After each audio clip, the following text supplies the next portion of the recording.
My brothers, in Islam, in a narration that has been reported by Ibn Abi Hatim, radiallahu anhu, one of the great scholars of the hadith, he reports that Iblis came to Allah subhanahu wa ta'ala. This is before or at the time of him being thrown out of Jannah. At that point, Iblis made a dua to Allah and he said, "Oh Allah, you created me to do fitna on the children of Adam. I have no power on the children of Adam until and unless you allow me to. So grant me the power to cause fitna to children of Adam." So Allah subhanahu wa ta'ala said, "For you is that." Then Shaitan said, "Oh Allah, give me more. Increase me in it." Listen to this. So Allah said, whenever a child of Adam is born, you will have another Shaitan that is also born. Meaning for every human being that exists in this dunya, there will be another Shaitan that Allah subhanahu wa ta'ala allows Shaitan to actually procreate and to have more children. For every child that is born in this dunya, there is another Shaitan that comes into existence as well. Then the Shaitan said, "Oh Allah, increase it for me." And so at that point, Allah subhanahu wa ta'ala said, "For you is the opportunity to flow in the veins of Ibn Adam just like the flowing of blood." So Allah gave him the ability to go into our bodies and play with our minds, to be able to so inconspicuously sound in our mind as if it is our own deep thoughts, but it is actually Shaitan saying his worst and evil words into our mind, whispering into our ears. And then Shaitan said, "Even more, O Allah, give me even more."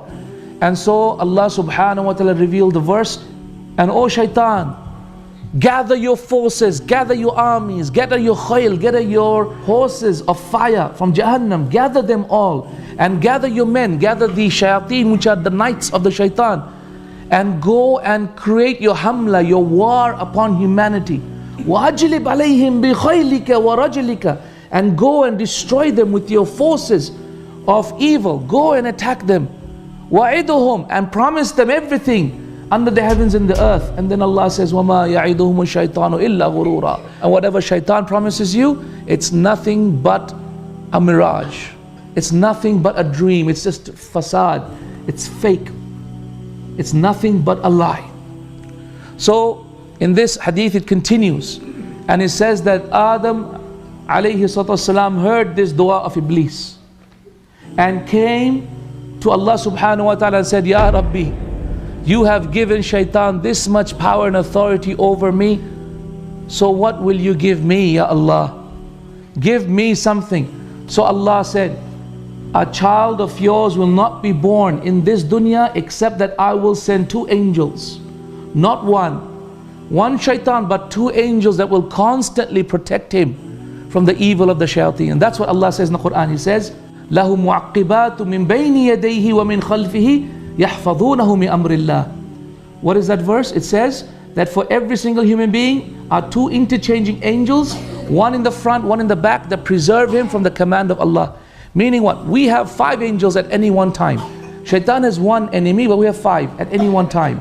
2 to write down our deeds, one on the right, one on the left, good deeds, bad deeds. And then 2 more to protect us, one from the front, one from the back. And they also interchange. And then a 5th one to simply whisper into our ears, "Do good, do good. Say this, say that. Say subhanallah, say alhamdulillah, say la ilaha illallah." And he is our good side. 5 angels. Allahu Akbar. So Adam became happy. And so he said, "Oh Allah, give me more." So Allah subhanahu wa ta'ala told him, "For every bad deed, I will only write 1 bad deed, or I will remove it," meaning I will forgive it. "But for every good deed, I will write 10 good deeds." So he became happy. And he said, "Oh Allah, give me more." So Allah subhanahu wa ta'ala said that I promise you that my forgiveness is forever open until the soul leaves the body. Meaning once the soul is in the body, then Allah subhanahu wa ta'ala's forgiveness is always open. And then Adam alayhi salatu wasalam, our father, asked the 4th time, "Ya Rabbi, zid, give me even more than that." And so Allah subhanahu wa ta'ala replied, "Qul ya ibadi alladhina asrafu ala anfusihim la taqnatu min rahmatillah." Meaning, do not at all despair, at all, do not have any doubt at all that Allah loves us so much He cares for us so much. He really wants to be with us in Jannah. He did not create us to punish us at all. Inna Allah yaghfiru dhunuba jami'a. Allah loves to forgive. And He will forgive every single sin. Your past, your future, your present, every single sin. Innahu huwal ghafurur rahim. Indeed, He is the most forgiving, the most merciful. Wa anibu ila rabbikum. And turn everyone, all human beings, humanity, return back to your Lord together, repenting to Allah subhanahu wa ta'ala, and submit to Him with your repentance. What does submitting mean after repentance? Submit to Him in the best of ways, total submission, and that is salah. The total submission to Allah subhanahu wa ta'ala is our salah. We submit our voices to Allah, so we don't speak anything but the Quran or dhikr. That we submit our outer appearance to Allah Azza wa Jalla, so we are totally involved in ruku or sujood or standing in salah. And we submit our minds to Allah Azza wa Jalla, so we don't think of anything except Allah subhanahu wa ta'ala.